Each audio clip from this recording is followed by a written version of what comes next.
Welcome, everyone. We are going to be starting our second National Grand Rounds Running Medicine webinar. Thanks to all of you who joined us last month. We are recording, and we do have a plan to go ahead and get some of these recordings up. I won't guarantee every single one of them will be, but most of these will have a playback option. We are in the process of putting together a email list. So if you want to be on the list to get notifications when the next webinars are coming up and get the links, make sure that you answer the questions. There's a survey that should come up after you end the webinar, or you may be able to reach it by an email that comes to you as a reminder after the webinar ends. So be sure you add that in there. And of course, shoot me an email if for some reason you don't see it come through. Our plan is for the second Wednesday of each month to be our official National Grand Rounds session. So we're going to keep this 7 p.m. time slot and hope that you can all join us for our next sessions. So I'm very excited to welcome Dan Benardot for this session today. I met him when I was in Atlanta, and I have learned a load from him. So I've been very excited to bring him on for a number of educational programming, and excited to welcome him today. So to give you a little bit of background on him, Dr. Dan Benardot is a fellow of the American College of Sports Medicine, a registered licensed dietitian, and professor of nutrition emeritus at Georgia State University, where prior to his retirement, he co-directed the Laboratory for Elite Athlete Performance. He currently holds the position of Professor of Practice in the Center for the Study of Human Health at Emory University. Dr. Benardot has served as nutritionist for several Olympic teams, including gymnastics, figure skating, and track and field, the marathon. He co-authored ACSM's 1993 position paper on nutrition and athletic performance and served as a reviewer for the 2009 and 2016 position papers. He's the author of ACSM's Nutrition for Exercise Science and the third edition of Advanced Sports Nutrition. And of course, he's authored many other papers in scientific journals. We're excited to be bringing him on today to talk on nutrition for endurance runners, overcoming myths to enable performance enhancement. So today's talk is going to focus on established nutrition strategies for endurance runners that minimize muscle soreness, enhance muscle recovery, and enable performance improvements. Of course, we're going to be touching on endurance runners, relative energy deficiency in sport, and then focusing on tissue recovery rather than on more effective strategies that help to sustain tissue normalcy. As part of the discussion, he will cover common nutritional myths that detract from performance enhancement and nutritional strategies for overcoming these myths. And just to give you a quick sneak peek for next month, we will be running a little bit of a different session and doing an Olympic special. So stay tuned for information to come out on that. And in the meantime, please welcome Dr. Benardot. Thank you very much. It's nice to be here with you. Nice to have everyone here. I'm going to start then. One of the things which is really important is that there's a tendency to overemphasize weight and to monitor weight. And it's a huge problem because really what we really need to look at is what constitutes weight. So, sometimes coaches will tell runners to, lose 5 pounds, but if they lose 5 pounds of muscle, it's not going to help them much, really. What they really need to do is improve their strength to weight ratio, be as, lean for an endurance athlete as they can be for their physique. And we need to start focusing on changes in body composition rather than just looking at weight as an indicator of whether or not they're okay. Another issue is that, if I talk to a group of athletes and I say the word protein, they're all very interested. If I say the word carbohydrate, they kind of shrug their shoulders. And if I say fat, they go bad. But, to build muscle, it takes more than just protein. We really have to stay in a reasonably good state of energy balance so that good things will happen. So we'll talk a little bit more about the protein issue and the other energy substrates as well. And the other thing is that most runners don't know how to eat it to optimize the protein they're consuming. Many of them eat far more than they need, but they're actually in a protein deficient state because of the way they're consuming it. Either they're in an energy deficit state, so much of the protein that they consume will actually be denitrogenated so that the body can get the calories that it needs to function out of it, or they're exceeding the cellular capacity to deal with it. I mean, most humans can't go beyond 30 grams of protein per serving and deal with it well. What that really means is that we have to think very carefully about how to satisfy protein requirements and how many meals, how many eating opportunities that will take in order to achieve that goal. So infrequent meals is associated with a lot of problems. I mean, a lot of people say, you know, well, I eat 3 meals a day. Think about this carefully. 3 meals a day was developed by the Industrial Revolution, where they said, have breakfast before you come to work. We'll give you a half an hour break for lunch. And when you go home, you can have your dinner. It has nothing to do with human physiology. So we need to think very carefully about how many eating opportunities athletes have, runners have, and what should those eating opportunities contain to optimize nutritional status. You know, eating a lot of fresh foods is really good. It helps the gut microbiome, and which actually helps many other systems we're discovering in the entire body. So, you know, try to eat. This takes planning because a lot of athletes, because of their schedules, deal with processed foods a lot, and that's not going to help them as much as they can just plan a little bit to get more fresh foods down the gullet. A lot of athletes kind of label foods as good foods, bad foods. You know, we shouldn't label foods that way. Uh, Nothing is perfect. There is no perfect food. I hear athletes say all the time, well, I have yogurt every morning. Well, I'm sorry, but yogurt does not have all of the nutrients that they need. We need to have all of the vitamins and minerals, and the only way that they can get that is by having a wide variety of foods. So whatever you had for breakfast yesterday, have something different today. I mean, if I talk to athletes about what they eat every morning, it's identical. It's exactly the same thing. And that lack of distribution is keeping some very essential vitamins, minerals, phytonutrients from them. They need to increase their variety to really do well. Timing is very important. We would never think about driving a car with an empty gas tank, and the car wouldn't think about taking you either. But a lot of athletes are exercising, they're training when they're in an energy deficient state. So we're going to spend a little time talking about relative energy deficiency in sport because there are health problems and there are performance problems associated with red S, really serious problems. The other thing is hydration. So it's not just, you know, you have to plan it. It's not just saying, okay, I'm going to drink when I get thirsty. Thirst is an emergency sensation that your body says, what are you doing? You haven't given me any fluid. You've already lost 1.5 liters of fluid before the thirst sensation will kick in. That means that stroke volume is not as good as it should be. That means as the sweat rates are not as good as they should be. So if you get thirsty, you've made a mistake. As soon as you start exercising, almost immediately you start sweating.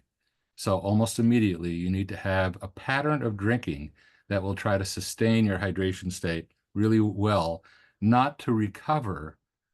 That's not optimal, to recover from a dehydrated state. The goal is to try to avoid the dehydrated state. And, you know, there are other recovery issues as well. So as an example, we always seem to use more carbohydrate than we provide to the system during exercise. And people will, you know, finish exercise and they'll take a shower and they'll get dressed and they'll drive home and then they'll try to prepare. So they're having something that's got carbohydrate in it 1.5 hours, perhaps 2 hours after they finish their exercise. But glycogen synthase is highest when blood sugar is lowest. It's lowest when you finish exercise. Glycogen synthase, which is the enzyme that helps to convert blood sugar into glycogen, stored carbohydrate, okay, is at its peak right after you exercise. The problem is it doesn't stay there. It kind of drops off with time fairly rapidly. So to optimize the conversion of consumed carbohydrate to glycogen, it's very important to have some planning so that the second you're finished, you can have a really good dose of carbohydrate to maximize that conversion of carbohydrate to glycogen, because that's what's going to take you to a good state of exercise the next day. I think it's really important. And of course, anything you can do to lower stress, I think is really good. So making sure that the foods that you eat don't put you in a state of stress, or that, it just requires planning, really, more than anything. And, if you eat right, you do better, you feel better, you stay healthier, you enjoy better. But it all requires a lot of planning. When I ask athletes, when are they going to exercise? What's their training schedule like? Man, they will tell me to the minute what they're going to do, when they're going to do it, how hard they're going to train, what the plan is for the day. If I ask them, what are you going to eat? What are you going to drink?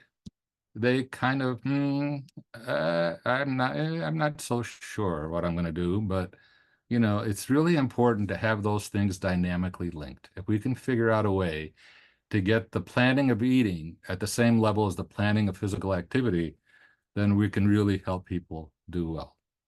I love this quote from Frank Shorter, who's an Olympic gold and silver medalist. You don't run 5 minutes a mile for 26.2 miles on good looks and a secret recipe. It takes planning, it takes work. You have to figure out what works best for you, and you have to follow that plan to the T if you can do it. One of the things which I think is really interesting to look at is to see how the runners have improved over time. So here's the women's winner in the New York City Marathon in 2021 with a time of 2:22:39. And this is the Athens Olympic Marathon in 2004, 2:26:20, right? Big improvement there. The men didn't improve quite so much. One of the things that you see with females and endurance running is that their rate of improvement is really exceeding the rate of improvement in men. A lot of that has to do with the fact that women have taken up the marathon later than men did. Women didn't run the marathon from the very beginning in the Olympic Games. They do now. But it's really nice to see that if people do the right thing, you can really get better, you can really improve, you can go faster. It's kind of a cool thing.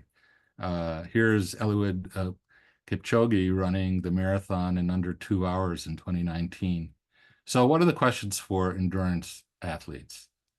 What should they eat and drink most of the time? Before an event? During an event? After an event? What food or drink should be consumed different for different types of endurance athletes? I mean, would you tell the same thing to eat to a cyclist as you would to a marathoner, as you would to somebody doing a marathon, an Ironman? You wouldn't. I mean, you actually can have some different things. Cyclists tend to not go up and down with their body stroke, so they can actually have solid, kind of easy to digest solid foods and semi-solid foods much easier than a runner can. So it depends on what the sport is, but we're going to try to stick to runners in this talk. What is the effect of carbohydrate loading on prolonged running that lasts longer than 90 minutes? Is there an increase in general speed? Is there an increase in speed over the last 3 to 5 kilometers? We're going to talk about that. But if you can optimize carbohydrate storage in the system, you can be sure that good things are going to happen. This is a very important thing to remember. That is, if you want to pass somebody, for those of you who have run the marathon, you know it's 26.2 miles. You know, the 20 miles is a run. But boy, that last 6.2 miles, that last 10 kilometers, that's the race. And if you have some carbohydrate left in the system and you tell yourself, okay, when I go around that corner, that's where I'm going to pass that runner, that's very carbohydrate dependent. That is going a little faster, creating more ATP energy. That's very carbohydrate dependent. So having enough carbohydrate to run the race really well is very critical. What's the effect of fluid loading on prolonged running lasting longer than 90 minutes? And it's kind of interesting. I mean, there are ways to fluid load. There was a problem before. You probably have heard of triglycerides. They're normal. We'll talk about it in a little while when we talk about different fats and the components and how the fatty acids are held together. But it's kind of interesting because the World Anti-Doping Agency has now made a substance which holds fatty acids legal. So when you put that substance in water, it holds 3 molecules of water. And when you have it, it's digested as a carbohydrate. The first step in carbohydrate metabolism is to take the 6 carbons and convert it into 2 3-carbon units. So you're metabolizing the 3-carbon unit. So you have that 3-carbon unit, and then it's attached to water. So you can actually do a little bit of fluid loading if it's a really hot day and you know you have to sweat more, or if it's a very humid day and you have to sweat more. But you would never do it if you haven't practiced with it, because you're heavier, because you're storing more water. And so you actually have to move more weight. So you have to kind of balance those things out to see, what actually works and, what is it that you really want to do. One of the things I want you to think about is you probably know about the different energy metabolic systems. Marathon runners, endurance runners, are very oxidative in nature. They can use oxygen very well to metabolize fats as an energy substrate. We don't store nearly as much carbohydrate. So if you look at this, here's liver glycogen. This is a theory, by the way. This isn't, so if you were to take the 307 calories stored in this person's liver, typical 154-pound man with a relatively low body fat percent, okay? If that was the only source of energy, they could only go 16 minutes. Muscle glycogen, if that was the only source of energy, they have about 1,530 calories of muscle glycogen. They maybe could go 80 minutes. This is a little misleading because muscle glycogen is not shared. So if you're running, you're using muscle glycogen from your legs. You're not using very much in your arms, but the arms won't share it to the legs, right? So this is a little bit exaggerated here because it's the muscles that you're using, so you don't have 80 minutes. Blood glucose, 38 calories, maybe 2 minutes. Fat, 4,856 minutes for a relatively lean person. Protein, whoops, let me go back. Protein is kind of an interesting thing because typically endurance athletes do break down protein to satisfy the carbohydrate requirement because they're not supplying enough carbohydrate during the endurance run that they have. And the central nervous system is reliant on carbohydrate to function normally. So it stimulates the production of cortisol, you break down a little muscle tissue. And that's kind of productive because the act of training in particular is, you don't want to break down muscle as an act of training. So making sure that you have enough carbohydrate available in the system to avoid the muscle breakdown is a problem. So we can think of fat as a fuel storage system. Most of it can be used as fuel, no problem. Blood sugar, yes, we use it as a fuel. Muscle glycogen, yes, as a fuel. Liver glycogen as a fuel. But protein is not stored as a fuel. Protein is functional. It's functional in tissue and enzymes and hormones. So the idea of breaking the protein down to use it as a fuel is terrible. It's something that we really need to avoid at all costs. So, one of the things, if you're doing more oxidative work, you can go longer, further, faster, better, right? The more you use carbohydrate, you can't go very long. And if you're using phosphocreatine, which we only have, 8 or 9 seconds of maximum, typically 5 to 9 seconds is the typical range. Um, if I were to jump out of this chair, it would be a phosphocreatine derived energy expenditure. But I'm not going to jump out of the chair, jump out of the chair, jump out of the chair. So it's something that you have for very sudden, quick motion. The glycolysis can be burned aerobically or anaerobically, and oxidative is, fat and aerobic carbohydrate metabolism, hopefully mostly fat. But just look at this. If you have the system working well, you're going to burn most of your calories from fat. But please remember this, that fat requires carbohydrate to be burned completely. It requires carbohydrate. So if you run out of carbohydrate, then you start getting ketoacidosis, which is not good for cellular function. Again, carbohydrate rears its head as something which is going to be extremely important to balance. One of the things I want you to think about is energy balance, okay? Energy balance traditionally was thought of in 24-hour units. So if you burn 3,000 calories in a day and you eat 3,000 calories in a day, you're in perfect energy balance. Look at this for a second, okay? So here's an eating pattern where somebody eats, they work off what they ate, they eat, they work off what they ate. So they're eating 6 times. That is, the curve goes up 6 times, okay? So let's say that this is the same person, all right?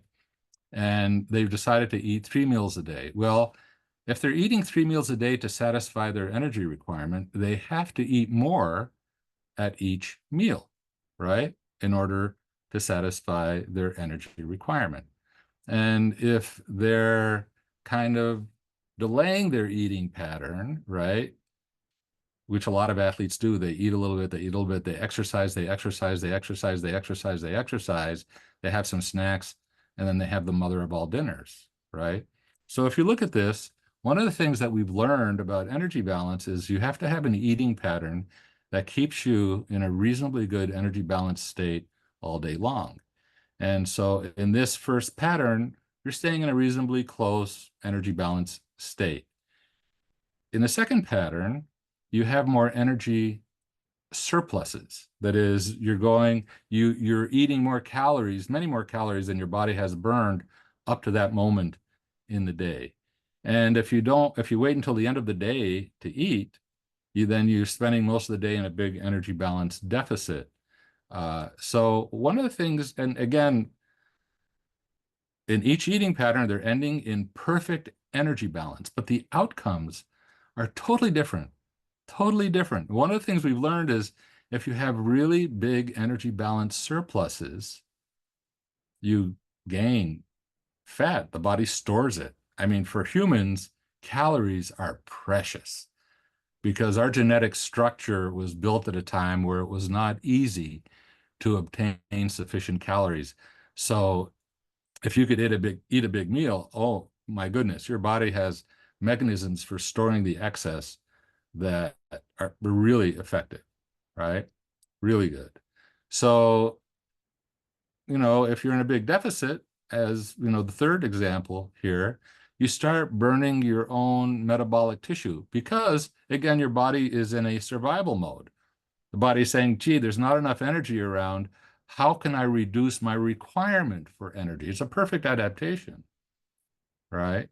So, well, the body reduces its requirement for energy by catabolizing tissue that requires energy, lean tissue, muscle tissue, organ tissue.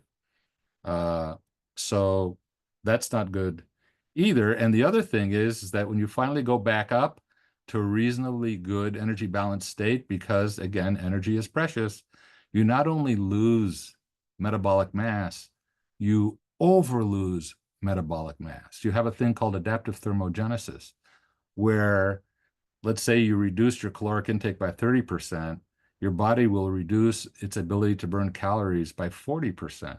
So you become excessively efficient and you get fatter.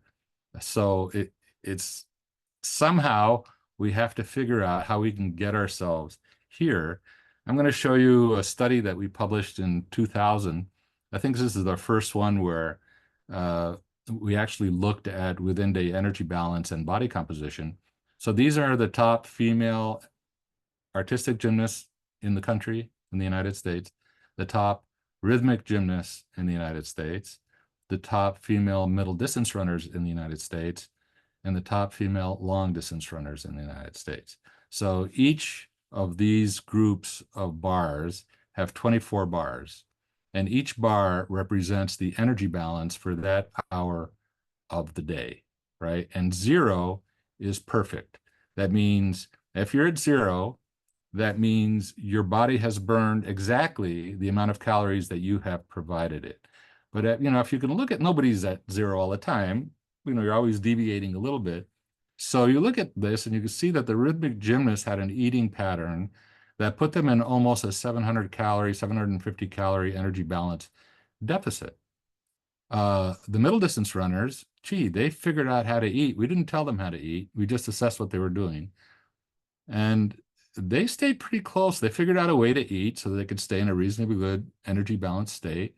And when we started this study, we were pretty sure that the long distance runners would be the leanest of all of them. We were wrong.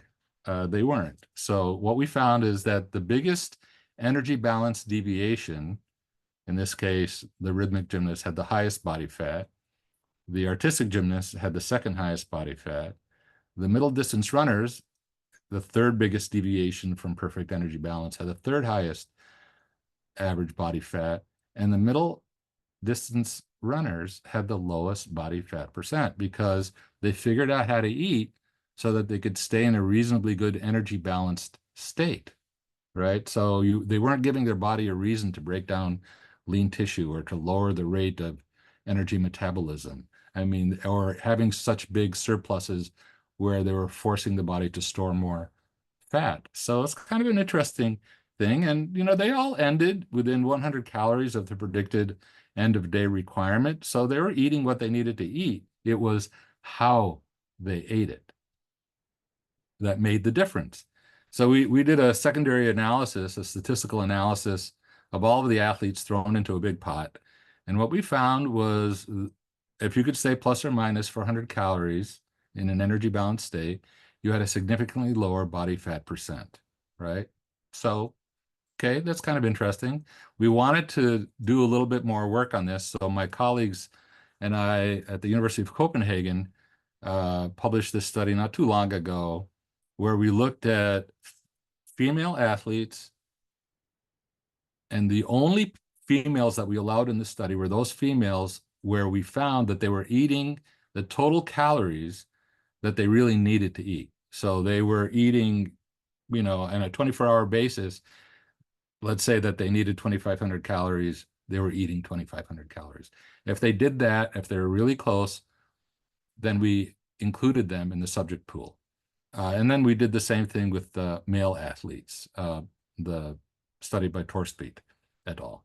So what we found was kind of interesting. So even in people who ate exactly what they needed over a 24-hour period, if they had an energy balance deficit at 300 calories or more, the female athletes had significantly higher cortisol, which is a catabolic hormone which breaks down tissue, and it's not good for bone, and significantly lower estrogen. That's not good for bone either, because estrogen inhibits the activity of the osteoclasts, which are cells which break down bone. That happened even when they were in a 24-hour energy balance. And with the male athletes, significantly higher cortisol and a significantly lower testosterone to cortisol ratio, which means that their ability to build muscle mass or repair muscle mass was significantly compromised because there was a time in their day where they allowed themselves to go into a steep energy balance deficit. So since those studies, the International Olympic Committee has come up with a really important concept. It's called RED-S, or Relative Energy Deficiency in Sport. This is from their first study, which came out in 2014. They have a follow-up study which showed essentially the same thing, but with more supportive data that came out in 2018. And look at all of the problems that happen, even if you eat enough over the course of a day, but you don't have enough energy to do the work that you're asking your body to do at that moment or at a moment during the day. You get immunological problems, females, menstrual problems and bone health issues, endocrine, metabolic, blood, growth and development of your child, psychological, cardiovascular, gastrointestinal, performance issues, decreased endurance performance, increased injury risk, decreased training response, impaired judgment, decreased coordination. None of these are good. Even if you're eating enough food over 24 hours, if you don't eat food in a way that can keep you in a reasonably good energy balanced state all the time, you're not going to last very long as an athlete because you will fail. You're going to have physiological problems. So, one of the things that we've noticed is kind of interesting is that you have to eat more often in order to to avoid RED-S, to stay in a good energy balanced state. And decreased meal frequency correlates with greater daily energy consumption. Did you hear me? So if you eat less often, you actually eat more calories, okay? And one of the reasons is because of an upregulation of appetite, and I'll show you why that is. And because you're really hungry, you don't make the kind of logical food choices that you should, right? So, problem. The increased energy intake isn't matched with higher activity, and that results in higher body fat. And I think this is very important. So if you have normal blood sugar and you eat, you get a normal insulin response, right? So if you don't have a big energy balance deficit and your blood sugar is within the normal range, when you eat, you get a normal insulin response, okay? But if you're eating in a low blood sugar state, you're automatically hyperinsulinemic. It doesn't matter what you eat, you're going to be hyperinsulinemic. And ghrelin, which is the appetite stimulating hormone, is only shut off if you have a normal insulin response to eating, okay? So ghrelin isn't shut off. Ghrelin would normally suppress appetite, so you wouldn't eat too much, right? But if you allow yourself to get too hungry when you finally eat, ghrelin isn't suppressed, your appetite stimulation stays artificially high. And, you end up eating a lot more than you would. You end up having a lot more insulin produced than you would. You end up making a lot more fat than you would otherwise. So there's a good argument to be made for figuring out how can we get athletes to eat in such a way where they can stay in a reasonably good energy balanced state, because that will help their body composition. It will help them maintain their musculature. It will help assure that blood sugar and glycogen stays normal. So there are a lot of reasons why we would want to do that. So let's look at the effect of diet on physical endurance. I mean, it's kind of interesting. I mean, this is very well established, right? That is, if people on a high protein diet, which almost always is a high fat diet, their endurance time doesn't even closely approach people who are on a normal mixed diet, which has, normal amount of protein, carbohydrate, fat, etc. But look at what happens when you have a high carbohydrate diet. I mean, you can see very clearly that there's a really important advantage there, right? So the principal aims of carbohydrate ingestion um, during prolonged exercise is you want to figure out a way to frequently have a source of carbohydrate. I would be very careful about having anything that has high fructose corn syrup in it or free fructose in it. I'll show you why in a second. Uh, Otherwise, the type of carbohydrate that you consume while you're physically active or at other times does not affect the rate of gastric emptying for equal caloric solutions. The one exception to this is that there are now available beverages that have pure glucose. And what they're arguing is that your cells need glucose. You can avoid the digestion time by just having pure glucose in the beverage, right? Be careful, because studies have found that having a beverage with pure glucose delays gastric emptying, and that will inhibit follow-up consumption of beverages because your stomach is full. So you don't want to have any more. There are no physiologically important differences in the rates of carbohydrate oxidation due to different types of carbohydrate ingestion. So mixed carbohydrate intake is fine. All ingested carbohydrates are oxidized at the same maximal rate, so have a mixed diet, different things that you like. You can have, fruit and cereal. I mean, it's fine, okay? The aim is to supplement endogenous stores so that carbohydrate is not a limiting energy substrate in muscle tissue energy metabolism. For endurance athletes, that's not going to happen unless you've got a strategy for consuming carbohydrates while you're physically active. Very important. I mentioned fructose before. I want you to think about this. I mean, when you consume fructose, cells can't metabolize it for energy. So it goes to the liver. The liver will convert it to liver glycogen, to stored carbohydrate. But the liver has a limited storage capacity for liver glycogen.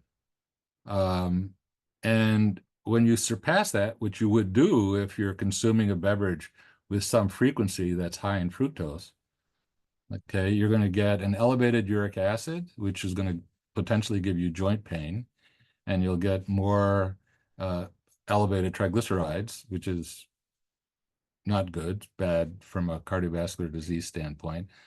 But one of the things that has recently been found is that you get endothelial dysfunction, which lowers nitric oxide.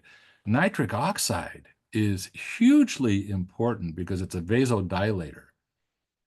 So for every beat of the heart, if you have a good nitric oxide production, you actually can deliver more blood, more oxygen, more nutrients to your cells. If you don't have the benefit of that nitric oxide, your heart's going to have to work a lot harder. It's going to be a really big problem. And that's one of the reasons why it's associated with hypertension and insulin resistance. So this is a huge thing to consider. I'm just going to mention something as an aside here. The typical way that adult humans make nitric oxide is you consume inorganic nitrate from foods. A common example, you probably heard about beets and beet juice, because beet juice is a good source of inorganic nitrate, okay? You consume it, the bacteria in your mouth convert the nitrate to nitrite, and then it goes into the stomach, and then it gets converted to nitric oxide, and it goes into the system, okay? Here's the caveat here. Many athletes use antibiotic mouthwashes, and studies have shown that those antibiotic mouthwashes destroy the bacteria in your mouth that convert the nitrate to nitrite. So your nitric oxide production is reduced, so you don't get the benefit that you should be getting from eating those fresh greens, fresh fruits, and so on, all of which have a pretty good naturally occurring nitrate content. I mean, when I, many years ago, was at the Olympic Training Center, I noticed that there were beet juice distributing things all over the place. And I noticed that the athletes have red stains all over their shirts because they were drinking beet juice like crazy, because they discovered that beet juice is a good source of nitrate, and the mouth converts it to nitrite, and you get more nitric oxide as a result. But we got to be careful about that antibiotic mouthwash. So it's a huge factor in athletic performance. So two issues here: be careful of fructose, and be careful of anything that will inhibit your production of nitric oxide. Okay. So if you look at the recommendations for a high carbohydrate diet, most recommendations say, at least 60% of total calories, and somewhere in the neighborhood of 5 to 6 grams of carbohydrate per kilogram of mass. I mean, this is so much more than protein. I mean, protein is in the neighborhood of 1.2 to 2 grams of protein per kilogram of body mass. So clearly, endurance athletes in particular, need to be consuming a really good level of carbohydrate. Why? Because endurance training lowers tissue glycogen, and fat metabolism requires carbohydrate. So we need to figure out, how can we get athletes to have carbohydrate before activity, during activity, and after activity, right after activity. If you look at, this is done by a colleague of mine from University of Tennessee in Knoxville. He assessed distance runners, and the different studies called them different things. So one study would call them runners, endurance runners, distance runners, marathon runners. But, look at the carbohydrate. I just showed you that it needs to be at least 60% of total calories. And, in this study, it's showing that, they're just not getting enough. They're getting too much fat, slightly too much protein, but really significantly too little carbohydrate. And here's, from female food patterns, you're basically seeing the same thing, right? Insufficient intake of carbohydrate, protein intake slightly high, fat intake slightly high, and fat intake slightly high. So there needs to be a kind of a converse reaction there in terms of what people like to eat. If you look at what happens with glycogen storage, the more carbohydrate you eat, the more glycogen you're going to store. You don't get the same effect by eating protein or by eating fat. You're not going to get conversion of the carbohydrate you've consumed to glycogen unless you eat carbohydrate. You're not going to get protein to glycogen. You're not going to get fat to glycogen. It needs to be carbohydrate to glycogen. And, another thing that, a lot of people say, well, I'm a fat burner, I don't have to worry, about muscle glycogen. Please look at plasma glucose. It keeps rising, as exercise intensity goes up, right? And this is muscle glycogen. Look what happens when exercise intensity goes up. So, because fat requires carbohydrate to be metabolized for energy, and because even if you're an endurance athlete, eventually you're going to have to go a little quicker to pass somebody, to get a little bit more speed going around the corner or something, where all of that's going to be carbohydrate dependent. So just keep that in mind. Even though you're mainly burning fat as an energy substrate, you got plenty of fat. We don't store enough carbohydrate, so that becomes a problem. So if you look at the protein recommendation for endurance athletes, it's a fraction. It's a fraction of what you see for carbohydrate. And one of the things I want you to consider is that one of the reasons why this is as high as it is, just to put this in context, an average non-athlete recommended intake for a healthy person is 0.8 of a gram per kilogram of body mass. Okay. So that 1.4 is almost double. So it's high, but not as high as you need for carbohydrate.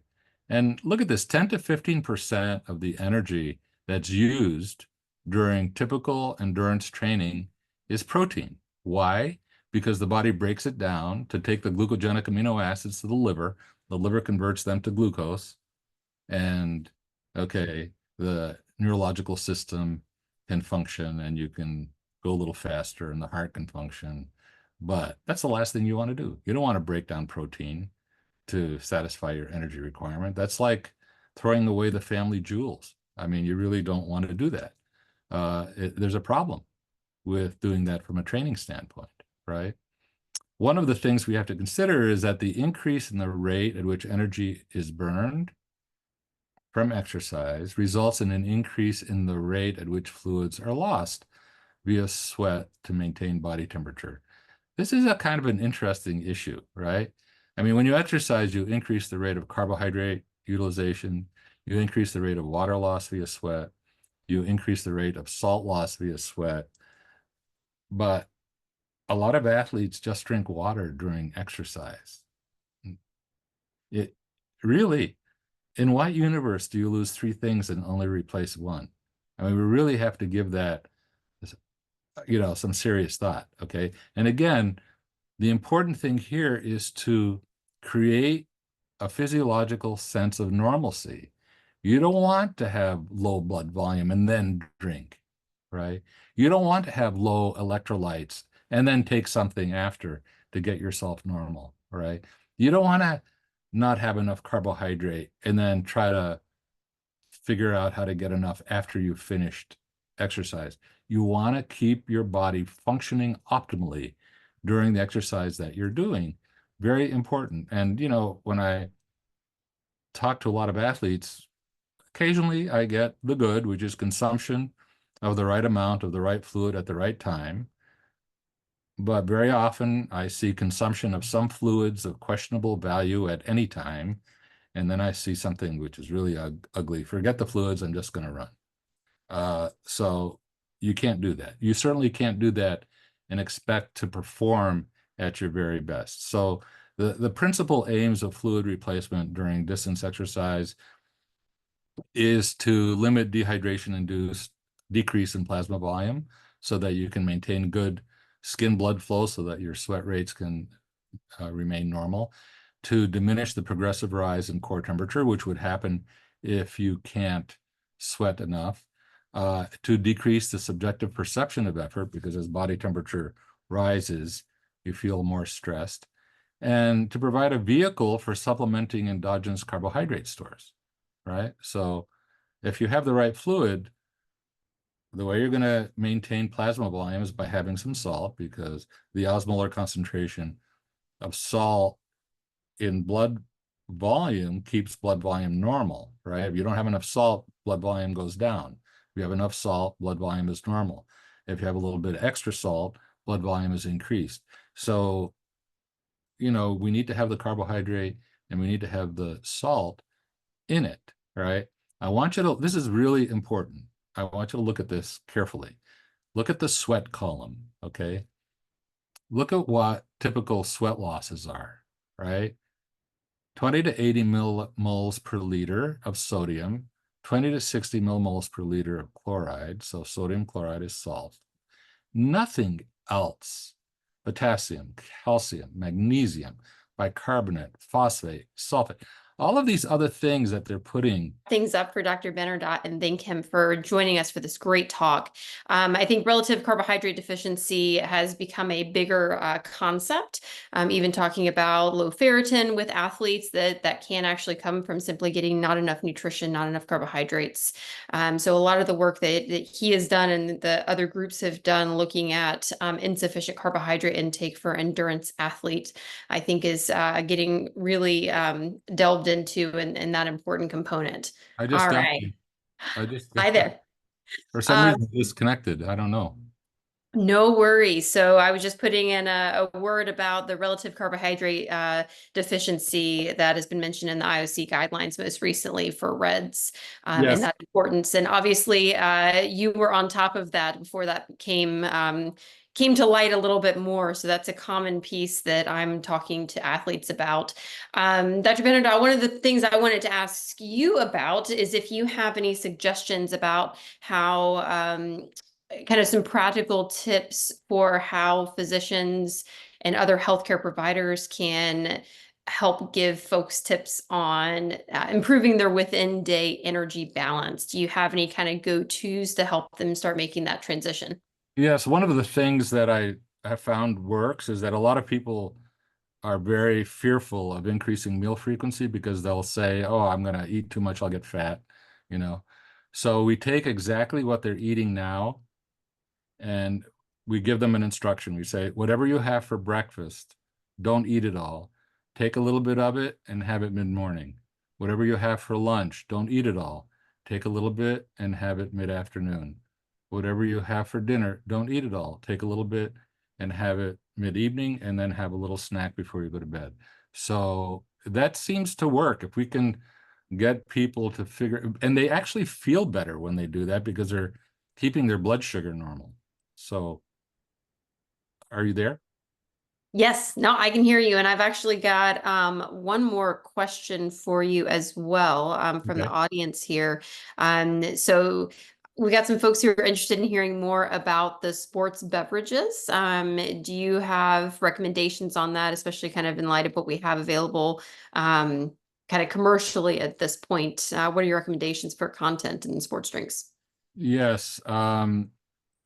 You basically want something that the starting point is a 6 to 7% carbohydrate solution. And somewhere in the neighborhood of 125 to 200 milligrams of sodium per 240 milliliters per cup. Okay. So that's the starting point. So if somebody is in a really high heat environment, you want to maximize the sodium because you're going to sweat more. And if you sweat more, you're going to lose more salt. Your blood volume is going to go down. Your heart's going to work harder. So in a really hot and humid environment, you probably want to have a sports beverage that's got in the neighborhood of 200 milligrams of sodium per cup. Um, and there are sports beverages that have that. So for instance, a lot of the quote endurance beverages have a sodium content that's in the neighborhood of 150 to 200 milligrams of sodium per cup. And they're called endurance beverages. So if it's not that hot and you're not sweating that much, you can go down to 125, something like that. And that carbohydrate, that 6 to 7% carbohydrate, that's the average acceptable. Everybody's a little bit different, right? So if somebody is finding that having a 6 to 7% carbohydrate solution doesn't bother them, they might try going with just a slightly more concentrated carbohydrate because you want to get as much in as you can tolerate without delaying gastric emptying. So I don't think you could go beyond 8%, but again, you want a little bit more. It's also kind of interesting that in the evening, people who exercise in the evening have a better carbohydrate tolerance than people who exercise during the day. It might be because genetically humans are night feeders. I don't know. But that's kind of an interesting phenomenon as well. That is interesting. And I certainly hear about folks having a harder time tolerating foods and breakfast items and that sort of thing as well. So that seems to be relatively common across the board. I do have another question for you here. I wanted you to talk a little bit about the concept of adaptive thermogenesis that you'd mentioned, whether it is a temporary phenomenon or a more lasting one. Oh, such a good question. So this is what we know about adaptive thermogenesis, okay? So it's your body's survival mechanism for an inadequate caloric intake, right? So your body adapts. So just to give you an example, let's say you put yourself on a diet with a 30% caloric restriction, right? So when you first do that, you actually lose some, quote, weight. But if you saw what weight you lost, you're probably losing a lot more metabolic mass, lean tissue, than you wish you did, because your body is trying to adapt to that lower caloric intake, saying, gee, you don't have enough energy to keep me functioning normally, so I'm going to lower my need for calories, right? Now, the interesting thing about that is that thyroid hormone, which controls energy metabolic rate, overadapts. So you actually end up getting a 35% or a 40% reduction in energy metabolic rate. Here's the problem that we see with adaptive thermogenesis. It takes 3 to 5 months for it to kick in. So a lot of people will put themselves on a diet and they say, oh, look, I'm losing weight. I'm losing weight. Everything is good. And then all of a sudden, adaptive thermogenesis kicks in and their weight goes back up. And it's actually more fat weight because they're eating an inadequate level of calories. So they get fatter, which means they get bigger because 1 pound of fat takes up more space than 1 pound of muscle, right? So what do? They put themselves on an even more restrictive caloric intake, right? So you get this rebound, right? Of you lose weight, you gain weight, you lose weight, you gain weight, but then you end up with kidney problems, liver problems, nothing good happens, and you certainly don't end up being a good athlete when that happens. So and here's another problem with adaptive thermogenesis. Most of the studies that look at what happens with different types of diets, right, which are calorically restrictive, they'll only follow people for a month or two, right? And they say, look, this diet works. Look, there are two problems. One is they're measuring weight instead of body composition. And the second problem is the studies don't follow the subjects long enough to see what happens once adaptive thermogenesis kicks in, right? So in all of these, quote, weight loss, I mean, one of the reasons we see so many different weight loss regimens is because they don't work, right? So people are always, because if there was one that actually worked, you wouldn't need another one, right? But we keep having these strange diets that people will try because they say, look, I've got a gimmick here that, will go really well.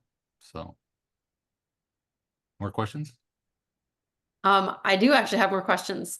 So I have one question about appropriate carbohydrate amounts for gels that they're taking while running. So, and I've got a couple of different questions about gels. So, what are your opinion on gels? When to first start taking them during the race? And is it okay if some of them have fructose in it? They should not have fructose in it. Okay. I mean, they could I would say the maximum amount of fructose that should be in there is the fructose, which is part of sucrose, right? So here's an example of a reasonably well formulated sports beverage. It's got a little bit of free glucose and it has sucrose, okay? So here's what happens. The glucose doesn't require, you don't have enough to delay gastric emptying because you just have a little bit, right? So it goes into the intestines, it finds the glucose receptor, it gets absorbed, blood sugar goes up, it can feed the cells, good things happen, right? But you don't have very much, you just have a little bit. Well, while that was happening, the sucrose was being digested. That takes a little bit more time. So now you've got glucose and fructose from the digested sucrose. They find their receptors, they get absorbed. The glucose follows up the initial glucose, right? So you get a rise, and then you get the second one, right? And the fructose goes to the liver and it gets converted to glucose and then glycogen, right? So the liver can help support the liver can help support blood sugar, right? So you get the first glucose, you get the second glucose, you get the third glucose. The problem occurs if you have a high fructose product, then you exceed the liver's capacity to just produce enough glucose so it shows in blood. Now you start getting uric acid, you start getting triglyceride elevation, you inhibit nitric oxide production. So I would be very cautious about having anything that's a high fructose corn syrup or free fructose in it as an energy substrate. I don't think good things would happen in that circumstance. Right. And having a variety of carbohydrates is good because you can optimize the receptors in the gut. So, just to give you an example, if you were sitting in a classroom and you had 50 people in the classroom and there was one door in the classroom, okay, and somebody let a Bengal tiger into the classroom, right? Everybody would want to run for the door, but because there's only one door, they wouldn't be able to go through it very quickly to get away from the Bengal tiger, right? If you had 3 doors, right, people would be able to leave much more quickly. So if you have a variety of carbohydrates, you can optimize the availability of the receptors for different carbohydrate types. And that's a good thing. So it doesn't stay in the gut. If it stays in the gut too long, then you get fluid infusion the wrong way, right? So if it doesn't get digested, you have a hyperosmolar gut, water goes from the blood into the gut, you get diarrhea, nothing good happens. So you want to digest it and you want to absorb it really quickly so it goes in the right direction. And I think sometimes we forget to go back to the basics of nutrition and how things are absorbed. I think a lot of this makes a lot of sense. And hopefully this was a great talk for all of you. I certainly enjoyed it. I learned something new every time I hear you talk. And it sounds like we need to have you come back and talk again because we have more that we need to cover. For everyone who's listening today, we will send out the handout that Dr. Benardot graciously provided. So for some of the additional information that we weren't able to cover, you'll get the slides for that as well. Certainly any other questions, please reach out and please fill out the survey after we finish the webinar today so that we can better serve you in our future sessions. Hopefully we will see you back on the second Wednesday of next month. Again, plan is to do an Olympics special for that session. So a little bit different than a typical Grand Rounds, but we hope you'll join us for that as well. Again, my name is Sara Raiser. I'm coming from the University of Virginia Runners Clinic, and I thank you for your time and staying a few minutes over and bearing with us through some technical difficulties. So thank you very much, Dr. Benardot and everyone who joined us today. Everyone have a good night. Thank you. Bye-bye.